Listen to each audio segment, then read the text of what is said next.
Hi, I'm Dr. Rob from Elevation Health, and you are watching EHTV. Today, we're coming to you live from the Omni Hotel in Dallas, Fort Worth, Texas, where this, for the whole weekend, is the home of Elevation Health University.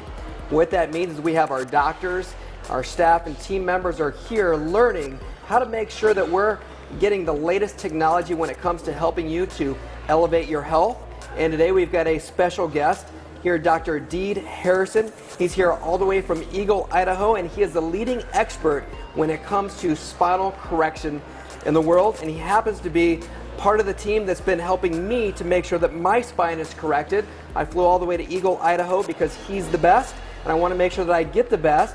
And so they worked on my spine there, got it to a shape that it has not been in, I can't remember when. These guys are amazing, their team is awesome, and I just want him to share a little bit with you guys so that you guys can learn why having an optimal spine is essential to your health, especially when it comes to your heart, since this month we're talking about healthy hearts. So Dr. Deed, thanks for being with us today. Oh, no problem, Dr. Rob. I'm very happy to be here. It's my honor. Yeah, we're blessed to have you. So can you tell the folks that are watching EHTV right now why an optimal spine is essential to really our overall health? Well, that's a great question, and it's really a complex question when you get into the physiology and anatomy, but it's really a simple question when you break it down.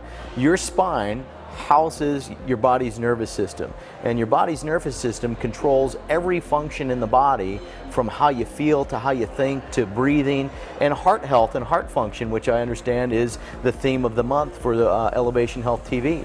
And so really, in essence, your body posture and your spine are controlling and influencing your body's nervous system, which then controls everything in the body.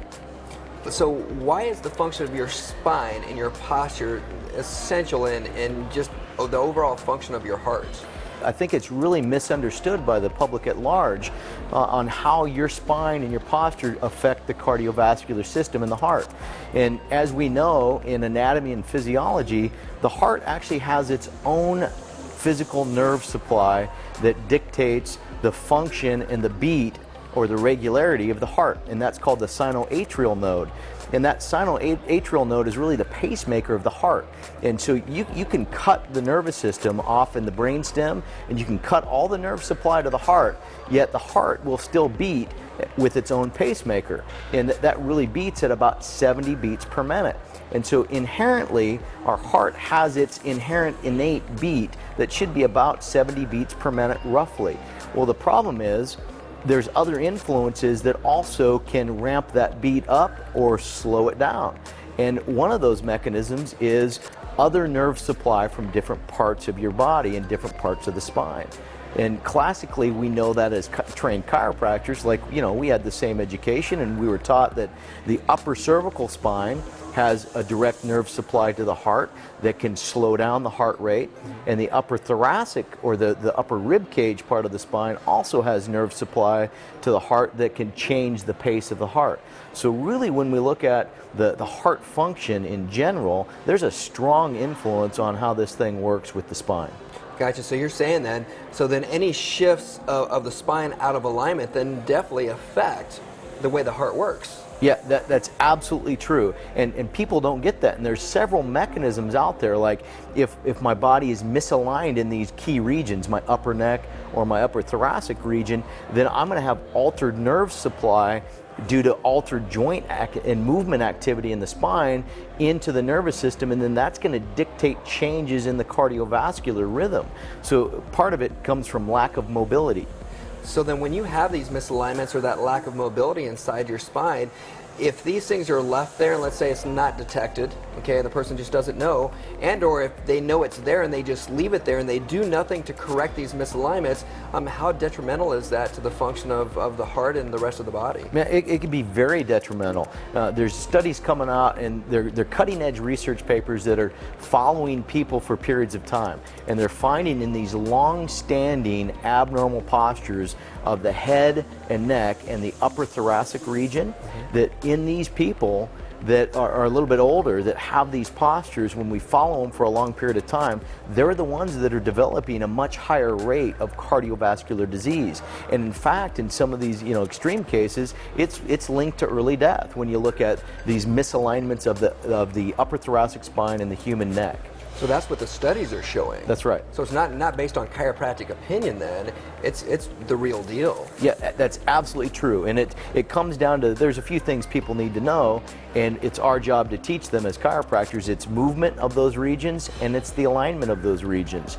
And if you lose the movement and you alter the alignment, then you're impairing the nerve supply to the heart. That's why we teach our patients in elevation health why the core function, being the spine and the nervous system, is so important for their health. Now, when we teach them that, we also let them know that, you know what, you got to make sure that you get to your visits and make your adjustments and you do your rehab, right? And so what is it that happens when patients actually miss their adjustments or they're not doing their rehab on a regular basis? Yeah, this is a great thing too. And one of the things we need to remind people, and not just our patients, but certainly our patients, is, you know what, you get out of it what you put into it. And that's no different in life than it is in chiropractic and spine care. If you don't make your visits, and if you don't do what's required of you at each visit, and then you don't follow up with your homework, then you're not putting into it. So you're not going to get out of it what we want you to get out of it. So at the end of the day, it is just simply that. It's how much work are you willing to do.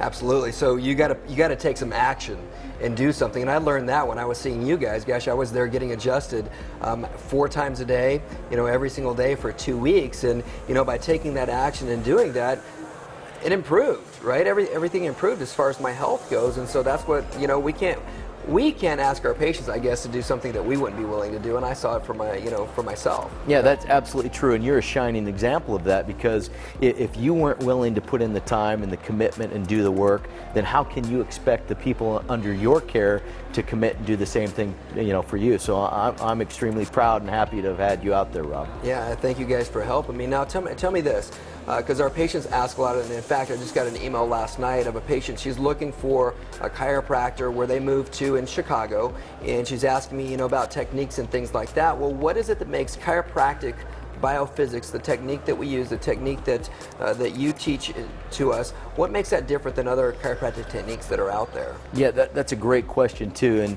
and in a nutshell, it comes down to a couple points. Number one, we actually have a lot of research and evidence behind what we do. Myself, I'm actually a formal researcher in the profession, and I can tell you that we're looking to study all the facets and components of what it is we do. And that way we can look at somebody with confidence and say, you know what you have, we have actually done studies on people that have had, exactly what you have. Here's what we did to them, and here's what the outcomes are.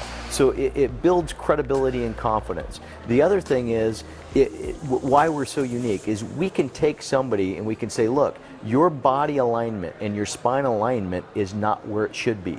We have these benchmark models that are tried and true and tested. They're mathematical models, they're engineering models, and we've got a framework to judge and compare your spine and body alignment against. And so that way we can sit down and say, hey, you are actually outside of normal tolerances for what your body should be. And so that's what it really boils down to in CBP. We have benchmark models, and we have research and evidence to show what we can do when we do the right thing for your condition.